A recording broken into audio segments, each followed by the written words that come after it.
네, 정치, 경제, 사회 등 우리 사회 다양한 이슈를 심리학적 관점에서 풀어보는 시간입니다. 최경영의 최강시사 뉴스는십니다. 오늘은 정신건강의학과 전문의 김지영 선생님 모셨습니다. 안녕하세요. 네, 안녕하세요. 네. 정신과 의사시죠? 네, 네, 맞습니다. 유튜브 채널도 다른 선생님들랑 운영하세요? 네. 2019년부터 유튜브 채널을 운영하고 있고, 네, 그보다 앞서서 이제 팟캐스트 채널도 뇌부자들이란 이름으로 좀 운영을 하고 있습니다. 이거 어떻게 시작하게 되신 거예요? 사실 요즘은 예전보다 좀 나은데, 저희가 정신과 수련을 받을 한 10년 전만 해도 정신과에 대한 이 사회적인 편견과 오해가 너무 심해서, 그렇죠. 문턱이 너무 높아서 치료를 제때 못 받는 분들이 너무 많았어요. 안 가려고 하니까. 네, 그래서 이거 좀 정확한 정보를 전달해야지 겁먹지 않고 치료받으실 수 있겠다. 치료 적기를 놓치는 게 너무 안타깝다 싶어서 방송을 시작하게 됐었습니다. 주변 반응은 지금 괜찮습니까? 네, 저희가 워낙 재미없는 얘기를 하는 거다 보니까 좀 니드가 있는 분들만 찾아주시는데 그래도 생각보다 많은 분들이 찾아주셔서 열심히 하고 있습니다. 근데 현대인의 정신건강과 관련해서는 기사도 많이 나오고 사실은 조금씩 본인이 마치 이제 체력이 떨어지는 것처럼 아플 수 있는 거 아니에요? 다? 그럼요. 정말 누구나 아플 수 있고요. 예전에는 이게 멘탈이 약한 사람이나 걸리는 거다. 의지가 약한 거 아니냐 이렇게만 몰아갔었는데 사실 우리가 대표적으로 유명한 분들이 김구라 씨나 이경규 씨 같은 공황장애를 고백하신 분들이 누가 봐도 멘탈이 약하고 의지가 약한 분들 아니잖아요. 그렇게는 안 보이죠. 그냥 누구나 걸릴 수 있는 거기 때문에 그렇게 좀 받아들여 주시면 제일 좋을 것 같고요. 찾아오는 연령대랄지 혹시 스트레스 받는 학생들 이런 경우도 많습니까? 네, 많죠. 아무래도 이게 많은 분들이 또 요즘 어린애들은 왜 이렇게 멘탈이 약해라고 하시는데 이게 옛날부터 그냥 몇천 년 전부터 있던 얘기입니다. 왜냐하면 정신질환 자체가 20대 그리고 늦게는 30대 이때가 가장 취약한 시기거든요. 실제로 뇌가 그때 가장 취약하고 우울증이나 공황장애 등에 제일 취약한 시기여서 젊은 분들이 제일 많이 오시고 또한 사회 초년생으로서 해야 될 것도 많고 이제 처음 접하는 사회에서 스트레스 받는 게 많잖아요. 그런 압박감 속에 상담하러 찾아오시는 분들도 많습니다. 근데 우리가 이제 어디 병원을 가면 어떤 특정한 통증이 있거나 분명히 몸이 아프다. 이런 거를 느끼고 이제 가는 거 아니에요? 네네. 근데 정신과 같은 경우는 언제 어떨 때 뭘 느낄 때 가야 되는 거예요? 네, 이거 진짜 많이 물어보시는데 사실 이거 내가 가야 되는 건가? 라는 생각이 들면 그때는 사실 가야 될 때예요. 그 정도 생각이 들면 저희가 내과 갈 때도 이거 좀 약간 몸이 안 좋은데 검사 한번 해봐야 되나? 이러면 가는 거잖아요. 그렇죠. 그리고 가서 다행히 뭐가 안 나오면 다행이다 아무것도 없었구나 그냥 좀 피곤한 거였구나 정도로 끝나니까 최대한 조기에 병을 찾아낼 수 있어요. 심각해진 다음에 가는 게 아니라 사실 정신건강의학과도 그렇게 접근해야 됩니다. 대표적인 증상인 우울감이나 무기력, 흥미가 떨어지고 집중도 떨어지고 잠도 못 자고 식욕도 떨어지고 이게 다 생긴 뒤에 오면 사실 이미 너무 늦죠. 치료하기도 힘들고 그래서 이거 내가 좀 다른데 싶으면은 가볍게 찾아가서 상담 한번 해보시고 괜찮다 얘기 들으면 다행이구나 이렇게 느끼시는 게 더 좋을 것 같아요. 구체적 사례 같은 거 가령 잠깐 우울했다가 저 같은 경우는 별로 우울하지가 않은 사람이기 때문에 잠깐 우울했다 말거든요. 그럼 이렇게 한 일주일 지속이 돼야 된다든가 이런 기간이 있어요? 네, 우울증 대표적인 우울증인 주요 우울 장애를 진단하려면 최소 2주간 기간 동안 그러니까 2주간. 날씨 좀 흐린 날 하루 이틀 있는 거랑 2주 이상 지속되는 장마를 한번 생각해 보시면 될 것 같아요. 2주 이상의 기간 동안 흥미가 다 떨어지고 몸에 에너지도 없고 머리도 잘 안 돌아간다. 그게 2주 연속 지속되는 거는 아마 겪어보신 분들이 그렇게 많지 않을 거예요. 없을 것 같은데. 그럴 때는 이게 단순 우울감과는 다른 우울증이 온 걸 수도 있겠구나 생각해 보시면 좋을 것 같습니다. 계절의 영향 같은 거 있습니까 혹시? 네, 계절성 우울증이 있어요 실제로. 그래서 사람들의 뇌, 이 지구상에 살아가는 생명체들의 뇌에는 다 생체시계란 게 들어있어서 이게 햇볕과 밀접한 연관이 있거든요. 그래서 환절기 때 그리고 또 해가 이렇게 짧아지는 겨울 시기가 오면은 많은 분들이 이유 없이 무기력함과 우울감을 느낍니다. 그 경우에는 계절성 우울증에 해당이 될 수 있겠고요.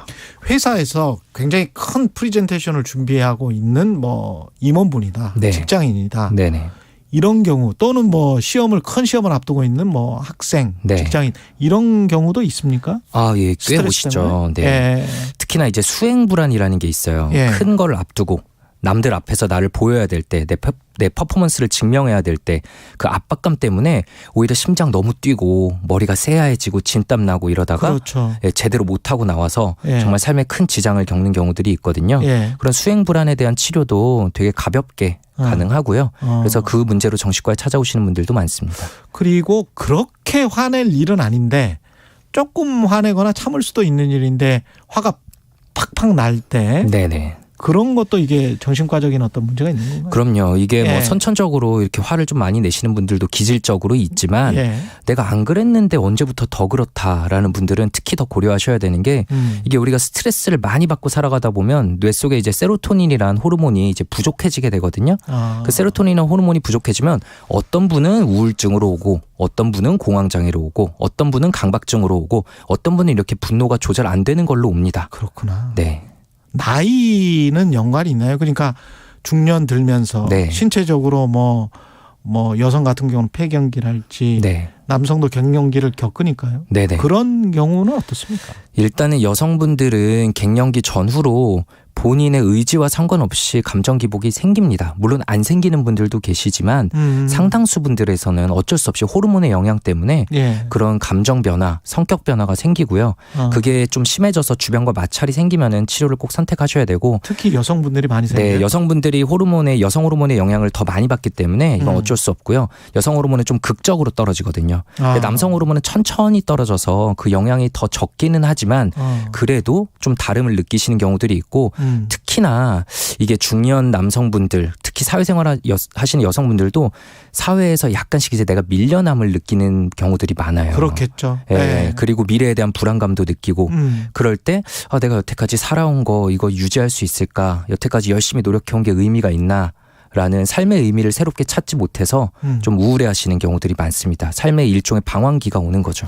우울하다가 외로움으로 갈 거 아니에요. 네. 아까 말씀하신 것처럼 뭐 한 2주 정도 뭐 슬프고 무기력하고 뭐 이런 네. 증상 어떻게 나오는 겁니까? 외로움 같은 증상은?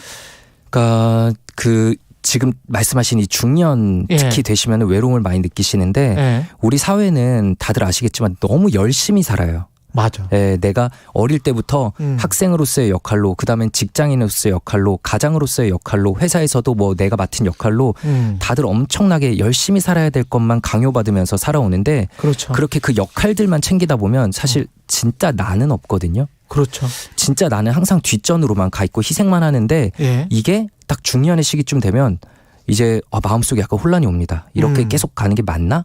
그럼 이제 내 삶은 어디에 있지? 끝나가는데? 맞아. 라는 그런 감각이 느끼는데 이거를 얘기 나눌 사람도 없고 이거 꺼내면 또 안 될 것 같아요. 그래서 진짜 공허함과 외로움을 좀 심하게 느끼시거든요.